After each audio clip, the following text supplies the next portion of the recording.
All right, I'll give you 2 minutes, but then I need to start my show. But don't tell me that you don't know why there's no sun up in the sky when you know full well that you're the one that caused the tempest in the first place. Granted, I understand why you're vengeful, since your brother Antonio usurped you and cast you adrift on that island. But it's not like you and your gal Miranda ain't together. She's there with you and she loves learning from you. Just keep her away from that lecherous beast Caliban. Sure, the two of you have been stranded on a desert island for the past 12 years. But there are 2 ways you can look at the situation. I can understand why you might think that life is bare and there's gloom and misery everywhere. But look at it through Miranda's eyes. Everything is new to her, and what she sees is a brave new world, and you can do the same. I know you say that you just can't get your poor old self together and that you're weary all the time, but think of your daughter. When she went away with you, she was only 3 years old. And even though you say that when you got to the island, the Blues walked in and they met ye, Miranda is happy because she's never known anything different. If she stays away from contact with other people, including Ferdinand, who you know she'll love, how can she ever hope to return to Italy and perhaps even become the Queen of Naples? All I do is pray that you'll give her a chance to find happiness and just walk in the sun once more. Your bitter vengeance towards your brother Antonio can't go on. I mean, it's been 12 years. If you keep saying to yourself, everything I had is gone, you'll never be at peace with yourself. So it's up to you, Prospero. Either end the stormy weather or it keeps raining all, and I mean all, of the time.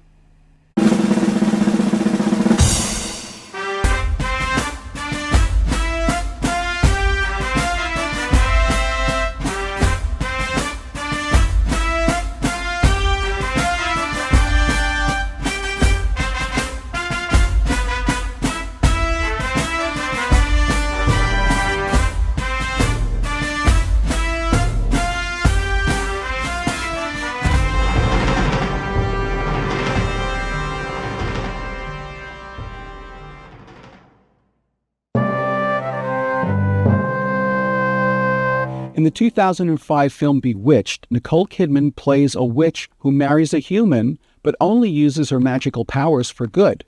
In The Tempest, Prospero is a human who becomes stranded on an island and develops magical powers that he ultimately decides to use for good. So prepare your mind to enjoy this fantasy, and let's take a look at the plot. This play starts dramatically with the ship being tossed around by waves in a violent storm. On board the ship is King Alonso of Naples, who is heading home from his daughter Claribel's wedding in Tunis. He is accompanied by his son Ferdinand and his friends Sebastian, Antonio, and Gonzalo. As the storm worsens, the boatswain asks the noblemen to stay in their cabins and out of harm's way so that the crew can keep the ship safe. There are many cries of panic and prayer as the ship begins to sink. Meanwhile, on a nearby island, Miranda and her father Prospero watch the storm. She worries about the poor souls on board, but Prospero tells her to be calm, and he uses his magic powers to ensure that the passengers are all safe. He then tells her about their past. 12 years earlier, Prospero was the Duke of Milan, and Miranda, whose name means to wonder at, was a princess. However, they were betrayed by his brother Antonio and Alonso, the King of Naples. They sent Prospero and his daughter away on a rotten carcass of a butt. The two washed up on the island, and ever since then, Prospero has spent his time developing magic powers. He controls Ariel, a sprite, and Caliban, his servant, who is the offspring of the witch Sycorax and the devil himself. Prospero says it is fortunate that his enemies are now stranded on the island following the shipwreck. After telling his story, he puts Miranda under a sleeping spell and talks to his servant Ariel. Ariel explains that he caused the storm as Prospero instructed and has placed the passengers safely on different parts of the island. He's left the king's son Ferdinand all by himself. Ariel asks Prospero again for his freedom in return for all the worthy service he's done for him, and Prospero agrees to set him free after 2 more days and has Ariel remain invisible to everyone else. Prospero orders his poisonous slave Caliban, who inhabited the island long before Prospero arrives, to fetch more firewood. Now keep in mind, he treated Caliban very fairly up until the time he tried to ravage his daughter Miranda. Caliban curses his master, but must obey him because he's afraid of Prospero's magic. Meanwhile, Ariel uses magical music to lure Ferdinand to Prospero, and when Miranda first sees him, she's convinced he's a spirit, and the two fall instantly in love. Alonso, who is the king of Naples, Sebastian, his brother, Antonio, Prospero's brother, and Gonzalo, a kind nobleman who was compassionate and sympathetic when Prospero was being usurped, are stranded on another part of the island. Alonso is upset because he believes his son is dead. Ariel, who is invisible to the other characters, plays solemn music and sends everyone to sleep apart from Alonso, Sebastian, and Antonio. Alonso starts to feel drowsy, and the others promise to guard him while he takes a rest. Antonio suggests that this is an opportunity for Sebastian to become king. With Ferdinand believed to be dead and the king's daughter married in Tunis, Sebastian would be next in line to rule Naples. They draw their swords, planning to kill Alonso and Gonzalo while they sleep. But Ariel returns and awakens Gonzalo and the king just in time to prevent the attack.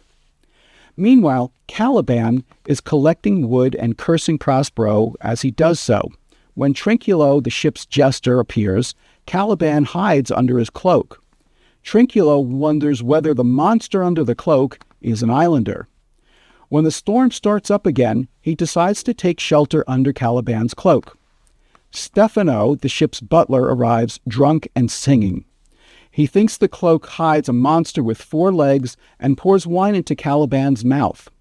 Trinculo recognizes Stefano, and Caliban praises Stefano, calling him a god.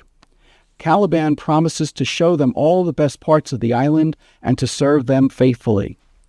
Meanwhile, Ferdinand is collecting logs and working hard to prove to Prospero that he is a worthy match for his daughter.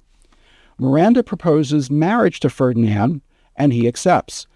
By the way, this would be highly unusual back then.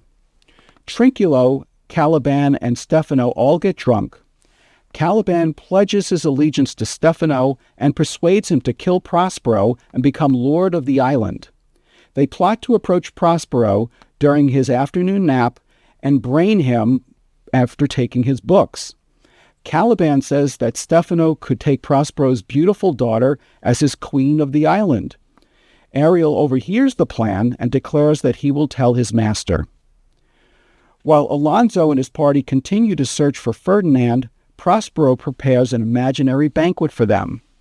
Prospero consents that Ferdinand may wed his daughter Miranda, but insists that they must be officially married.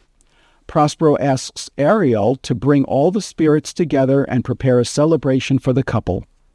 A series of nymphs appear to Miranda and Ferdinand. Ariel makes beautiful clothes appear to distract Stefano and Trinculo. As they marvel at the clothes, Caliban is frustrated that they've missed their opportunity to kill Prospero. Ariel tells Prospero that King Alonso and his followers are all deeply disturbed by the earlier magical vision. Moved with compassion, Prospero sends Ariel to get them. Alonso, Sebastian, and Antonio are all shocked to find Prospero alive and well and living on the island. Prospero confronts each of the men, first rebuking them for their past sins and then forgiving them. Alonso is repentant and reinstates Prospero as the Duke of Milan, but Antonio, Prospero's brother, remains silent. Alonso is delighted when Prospero reveals that his son Ferdinand is alive and engaged to Miranda. Meanwhile, Ariel disappears and magically repairs the ship and brings the crew. Ariel brings back Caliban, Stefano, and Trinculo wearing their stolen clothes. Prospero forgives Caliban and, keeping his promise, sets him and Ariel free. In the epilogue, Prospero vows that he is finished with magic and asks the audience for his forgiveness and freedom. When we return, we'll look at some of the remarkable characters in The Tempest. All right, now let's look at some of the major characters in this play. Prospero is the rightful Duke of Milan, who has been exiled for the past 12 years when his brother Antonio usurped him and cast him and his daughter Miranda out to sea to fend for themselves or to die in peril upon the waves. While he was the Duke, and for the entire time that he's been on the island, Prospero has been studying his books, which have empowered him with magical abilities that he uses to seek revenge on his wrongdoers. Miranda is Prospero's daughter, who is now 15 years old. She's never seen another human being except her father since they've been on the island. It's Prospero's wish that she marry Ferdinand, the son of Alonso, the king of Naples, even though Alonso helped Prospero's brother to usurp him. Ariel is a spirit who Prospero employs for his own purposes after having freed him from a cloven pine in which he had been imprisoned for 12 years by the blue-eyed witch Sycorax, the mother of Caliban. Although he longs for freedom, Ariel serves Prospero faithfully and consistently throughout the entire play. Caliban, however, is the misshapen offspring of Sycorax and the devil. Prospero treats him with human care, and Miranda taught him to speak along with many other skills, but once Caliban tried to force himself on Miranda, he was treated as a slave and confined to menial tasks and limited to only a small part of the island. By the way, when Stefano and Trinculo stumble across Caliban, they take him for a fish and then a monster. Antonio is Prospero's brother who usurped him many years ago. He's brought to the island as a result of the Tempest, and along with Alonso, the king of Naples, was responsible for stranding Prospero on the island for the past 12 years. Gonzalo was an honest old counselor of Prospero's who had no choice but to go along with the plot to usurp him. Although he took compassion on Prospero and provided him with clothes, food, water, necessities, and most importantly, his books, through which he developed his magical powers. Had it not been for Gonzalo, Prospero and Miranda would have most likely perished at sea. And finally, Stefano is the king's butler who is junked throughout nearly the entire play. He's paired with Trinculo, the king's jester. Caliban latches onto these two men and wants Stefano to kill Prospero and become Caliban's new master. Coming up, let's take a look at some of the plot devices and memorable scenes from this play. In The Tempest, Shakespeare uses one of the most common plot devices, which is a shipwreck, although we learn later that the ship wasn't actually wrecked at all.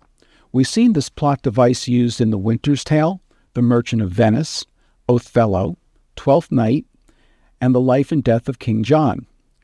But the purpose of this shipwreck was to make sure that the characters can't escape their environment and circumstances, allowing Prospero the opportunity to seek revenge on his usurping brother and bring Ferdinand and Miranda together so that they can fall in love.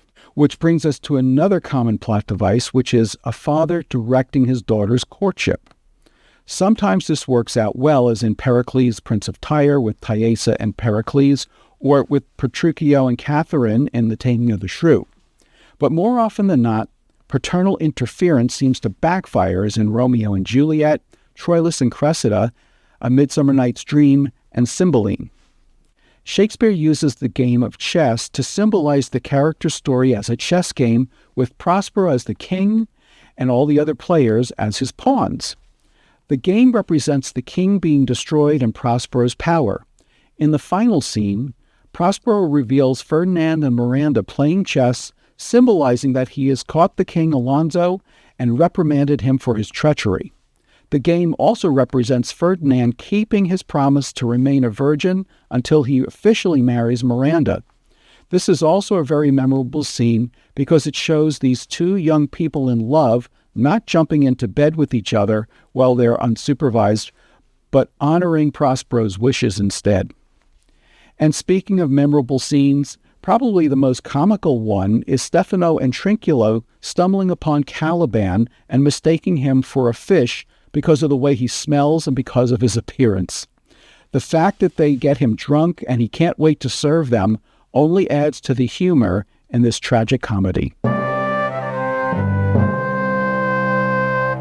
The Tempest contains some interesting themes, some of which we have not previously explored, such as freedom and slavery. When I started doing the research for this episode, I was surprised to find that some critics paint Prospero as an exploiter for imprisoning and enslaving Ariel and Caliban. But I fear that they were not doing Shakespeare nor the character justice with their accusations. So let's look at some of the facts.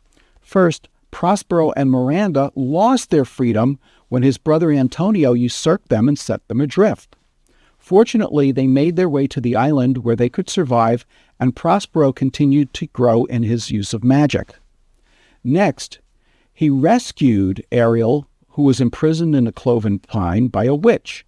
Prospero freed him and used him in the role of an indentured servant, not only promising to eventually set him free, but making good on that promise before the end of the play. Then he stumbled across the misshapen creature Caliban, who was left all alone after his mother died, and treated him with human care and education until the creature attempted to rape his young daughter Miranda, and didn't harbor any remorse for his actions. Still, Prospero sets Caliban free at the end of the play, despite the fact that the creature tried to have him murdered. It's also important to remember that neither Ariel nor Caliban were human beings. They were creatures on whom Prospero practiced care, compassion, and discipline as they deserved. I wonder how many of those critics who accuse Shakespeare of creating a character who exploits others with his power own a cat or a dog. We've already looked at the themes of revenge and mercy in The Merchant of Venice, but they're also heavily prevalent in The Tempest. Prospero has every right to be angry with his brother for usurping his dukedom and casting him and his daughter adrift at sea. But fortunately, he doesn't follow through on his vengeance thanks to the intervention of his faithful servant Ariel. Listen to this exchange. Prospero says, "Say, my spirit, how fares the king and his followers? Confined together in the same fashion as you gave in charge, just as you left them. All prisoners, sir, in the lime grove which weather fens your cell. They cannot budge till your release. The king, his brother, and yours abide all three distracted, and the remainder mourning over them, brimful of sorrow and dismay, but chiefly him that you term, sir, the good old Lord Gonzalo. His tears run down his beard like winter's drops from eaves of reeds. Your charm so strongly works 'em that if you now beheld them, your affections would become tender.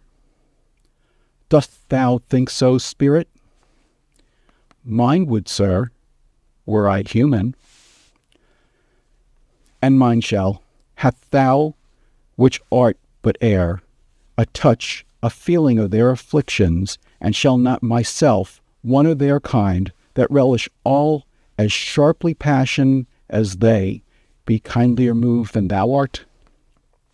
Though with their high wrongs I am struck to the quick, yet with my nobler reason 'gainst my fury do I take part. The rarer action is in virtue than in vengeance. They being penitent, the sole drift of my purpose doth extend not a frown further. Go, release them, Ariel. My charms I'll break, their senses I'll restore, and they shall be themselves."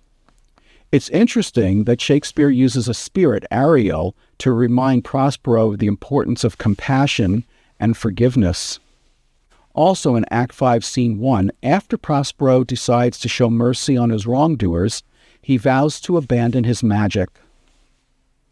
Ye elves of hills, brooks, standing lakes, and groves, and you that on the sands with printless foot do chase the ebbing Neptune, and do fly him when he comes back, you demi-puppets, that by moonshine do the green sour ringlets make, whereof the yew not bites, and you whose pastime is to make midnight mushrooms that rejoice to hear the solemn curfew, By whose aid, weak masters though you be, I have bedimmed the noontime sun, called forth the mutinous winds, and twixt the green sea and the azured vault, set roaring war. To the dread rattling thunder have I given fire, and rifted Jove's stout oak with his own bolt.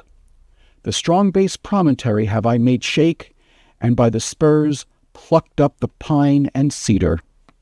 Graves at my command have waked their sleepers, oped and let 'em forth by my so potent art. But this rough magic I here abjure, and when I have required some heavenly music, which even now I do, to work mine end upon their senses, that this airy charm is for, I'll break my staff, bury it certain fathoms in the earth, and deeper than did ever plummet sound, I'll drown my book. We see here that Prospero, who first got lost in his books, then used his books to seek vengeance on his enemies, eventually resists the urge to punish them, and vows to destroy the means of his magical powers so that neither he nor anyone else will use them in the future. When we get back, we'll look at some of Shakespeare's most powerful lines in The Tempest. Now let's take a look at some of Shakespeare's most powerful lines. Some of them in The Tempest are still very well known today to people who have never read a Shakespeare work. In Act 5, Scene 1, we hear Miranda say, upon seeing the rest of the ship's castaways, "Oh, wonder, how many goodly creatures are there here! How beauteous mankind is! Oh, brave new world that has such people in it!" The innocence of this 15-year-old girl, removed from society since her infancy, has her believe that people are as good as they appear. And her father Prospero replies, "'Tis new to thee," because he's older and wiser, and he knows that's not always the case. We also hear Trinculo say, "Misery acquaints a man with strange bedfellows," which is a common expression even today, only it's been modified to "politics make strange bedfellows." You're probably also familiar with the expression, "What's past is prologue," uttered by Antonio in Act 2, Scene 1, which means that what has happened in the past is likely to happen again, or history repeats itself. In this case, he's referring to the fact that he's usurped one king, his brother, Prospero, and is tempting Sebastian to do the same thing that he did to his brother Alonso, the king of Naples. It's a similar message to American philosopher George Santayana's famous quote, "Those who cannot remember the past are condemned to repeat it." There's also another famous line spoken by Prospero in which he says, "We are such stuff as dreams are made on." This has come to describe something magical, usually in a motion picture, a tabloid story, or an incredible come-from-behind victory in sports, and paraphrase, "This is the stuff dreams are made of." And let's finish this section by looking at Prospero's remarks in Act 5, Scene 1, as he talks to King Alonso and the others. "Sir, I invite your highness and your train to my poor cell, where you shall take your rest for this one night, which part of it I'll waste with such discourse as, I not doubt, shall make it go quick by, the story of my life, and the particular accidents gone by since I came to this isle. And in the morn I'll bring you to your ship, and so to Naples, where I have hoped to see the nuptial of these our dear beloved solemnized, and thence retire me to Milan, where every third thought shall be my grave." Here we see Prospero, who has suffered unjustly for the past 12 years, live to be reinstated to his former position. His battles have been fought and won. Now he's tired, and he takes solace in the happiness of his daughter and her future role as the Queen of Naples. Like King Lear, he's ready to retire and live out the remainder of his life in solitude. When we return, we'll look at some of the major turning points and correlations in Shakespeare's plays. The first major turning point in The Tempest is when the ship carrying Prospero's enemies comes close enough to the island that he can strand them on shore. This is an event that has been 12 years removed from his usurpation, so his bitterness has had a long time to develop. Certainly, had Ariel not influenced him, Prospero could have turned The Tempest into a tragedy with his vengeance. I would also characterize Ariel's persuasion of Prospero to show mercy to his enemies as the major turning point of the entire play.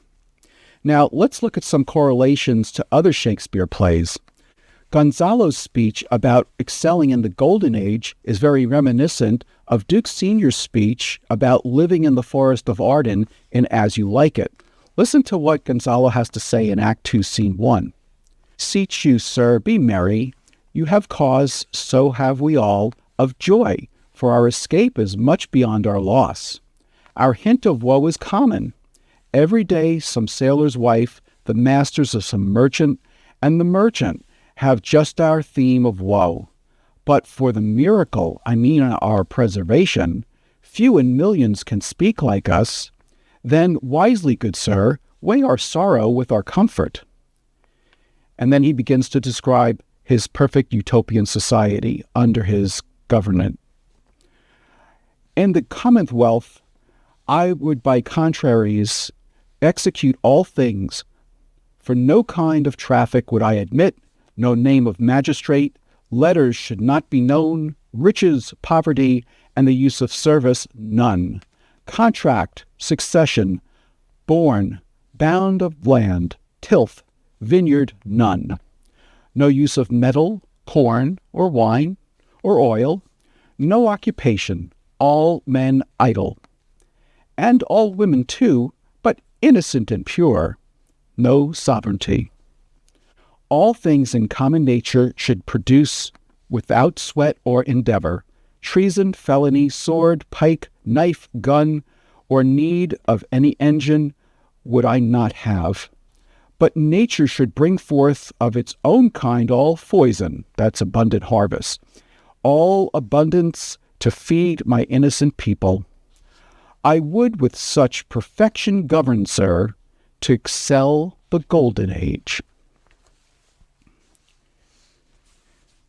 When Antonio is asked by Sebastian if his conscience ever bothers him for usurping his brother, he replies, "Aye, sir, where lies that?" It's very similar to Falstaff's Catechism about honor, who dismisses it as inconvenient in Henry IV, Part 1. It also smacks of the casualness that Richard III utters about Lady Anne. "I'll have her, but I will not keep her long." This after having won Anne's hand in marriage, which was no small feat, considering he murdered her husband and father-in-law, King Henry VI. As we've seen in the life and death of King John, Henry V, Richard III, and Henry VIII, marriages between opposing factions can create strong alliances. In The Tempest, we see Prospero give his daughter's hand in marriage to Ferdinand, thus creating a strong union between Milan and Naples going forward. Here's Prospero's "Our revels all have ended" speech. This is Act 4, Scene 1. "Our revels now have ended. These, our actors, as I foretold you, were all spirits and are melted into air, into thin air. And like the baseless fabric of this vision, the cloud-capped towers, the gorgeous palaces, the solemn temples, the great globe itself, yea, all which it inherit, shall dissolve, and like this insubstantial pageant faded, leave not a rack behind. We are such stuff as dreams are made on, and our little life is rounded with a sleep." It's interesting that even though The Tempest was not originally performed at the Globe Theatre, Shakespeare chose to reference the Great Globe itself in this moving passage. And finally, Shakespeare closes his play with one of the major characters delivering an epilogue. In this case, it's Prospero, but he's done it in the other plays like Rosalind in As You Like It and Puck in A Midsummer Night's Dream. But unlike in the other plays, Prospero is not looking for thanks for entertaining the audience. He's asking for forgiveness for having them watch him endure his struggles. Now my charms are all o'erthrown, and what strength I have's mine own, which is most faint. Now 'tis true, I must be here confined by you, or sent to Naples. Let me not, since I have my dukedom got, and pardon the deceiver, dwell in this bare island by your spell, but release me from my bands, with the help of your good hands. Gentle breath of yours my sails must fill, or else my project fails, which was to please. Now I want spirits to enforce, art to enchant, and my ending is despair unless I be relieved by prayer, which pierces so that it assaults mercy itself and frees all faults. As you from crimes would pardoned be, let your indulgence set me free. I also find it interesting that in The Tempest, As You Like It, and A Midsummer Night's Dream, Shakespeare creates a setting where many of the characters reveal or discover who they really are in the freedom of the wilderness and the great outdoors. When we get back, we'll look at some interesting facts about The Tempest. In doing some research for this episode, I came across some interesting facts about The Tempest. According to University of Virginia professor Paul Cantor, mariners who have read the boatswain's instructions at the beginning of the play said that they have confirmed that they were the exact right instructions for those circumstances, meaning Shakespeare practiced remarkable attention to detail to ensure that anyone knowledgeable about navigation would appreciate Shakespeare's efforts and credibility. Caliban says that Prospero and Miranda taught him many things, including how to name the bigger light and how the less. This most likely is a reference from Genesis chapter 1, verses 3 to 5, which reads, "And God said, Be light made, and light was made. And God saw the light that it was good. And he divided the light from the darkness, and he called the bright light day, and the darkness night." This would indicate that the Bible was one of the books Prospero had on the island. Many scholars feel that Shakespeare made Prospero an autobiographical character because The Tempest was his last play, and he was saying goodbye to his audience. However, The Tempest was not his last play. According to E.K. Chambers, Henry VIII and the Two Noble Kinsmen were both written after The Tempest. And as an author of 27 books myself, I can tell you that you always put yourself into your characters. So in that case, Shakespeare is also Caliban, Ariel, and Miranda, not to mention Hamlet, King Lear, Macbeth, Shylock, Richard III, and Othello, because he created all of them. So where exactly is Prospero's magical island located? Some speculate that it had to be somewhere between Italy and Tunis in Tunisia, where the king of Naples and his party had just witnessed the wedding of his daughter. That would put the island somewhere in the Mediterranean. However, others speculate that it was Bermuda, while some say that it could have been anywhere from one of the Jan Mayen Islands off the coast of Greenland, or perhaps the dreamy French Polynesian island of Huahine in the South Pacific. Well, the reality is we just don't know because Shakespeare didn't say, although it may have been inspired by real-world accounts of exploration and colonization taking place either in Shakespeare's day or before. Of the known 27 moons of the planet Uranus, 24 of them are named after characters in Shakespeare's plays, and The Tempest provided the inspiration for the names of several of the moons, more than any other play. In fact, Miranda, Caliban, Sycorax, Prospero, Sebetos, Stefano, Trinculo, Francisco, and Ferdinand all come from this play. However, there's also a moon called Ariel, but that one was named for a character in Alexander Pope's poem, The Rape of the Lock. And finally, Aldous Huxley ironically took the title for his 1932 dystopian novel, Brave New World, from The Tempest. Now let's take a look at some of the great actors in the 1983 BBC Shakespeare version of The Tempest. The magnificent actor Michael Hordern, who plays Prospero, also played Capulet in Romeo and Juliet in 1978, Jupiter in Cymbeline, and the title role of King Lear, both in 1980, and LaFoe in All's Well That Ends Well in 1981. And before that, he played Senex in the 1966 film A Funny Thing Happened on the Way to the Forum with Zero Mostel and Michael Crawford. John Nettleton, who plays Gonzalo, also played Lord Chamberlain in Henry VIII in 1979.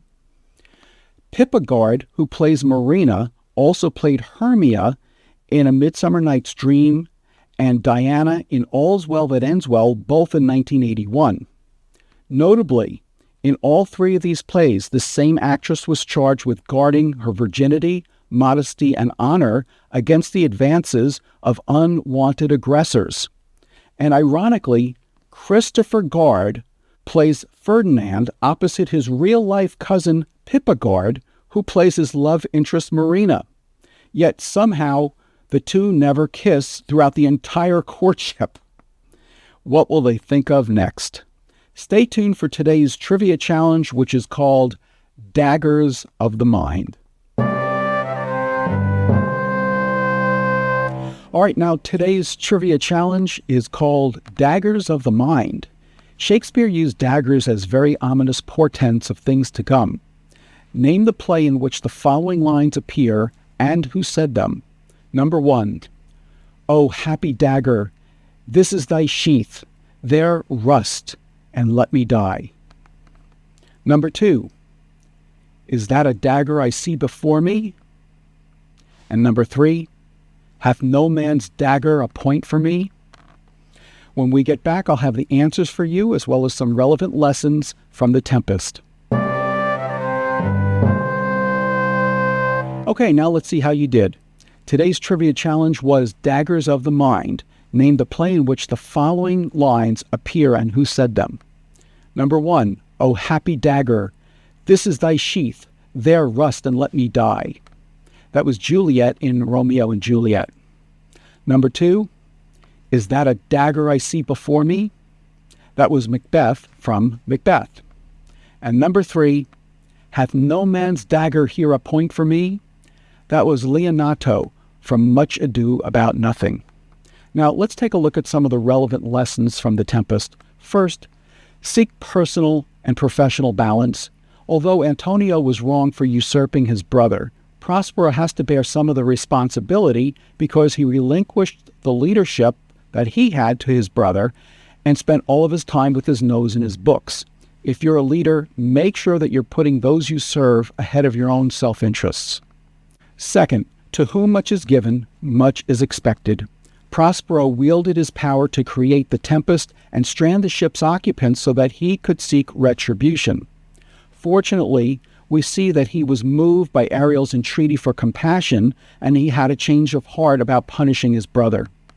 By vowing to destroy his book and his staff, and making good on his promise to free Ariel and Caliban, we see Prospero grow into a truly noble character. And third, in all things, be gracious. Let's face it, 12 years is an awfully long time to hold on to a grudge. Granted, what Antonio and Alonso did to Prospero was wrong, but in the end, you can see that it took a toll on Prospero because it consumed him for a dozen years. Life gets infinitely easier when we learn to forgive faster. So don't let the sun go down upon your anger. I'm Dave Romeo, and thank you for watching this episode of Romeo and Shakespeare. Please join me next time when a seemingly prodigal son puts away childish things in order to become one of England's greatest kings.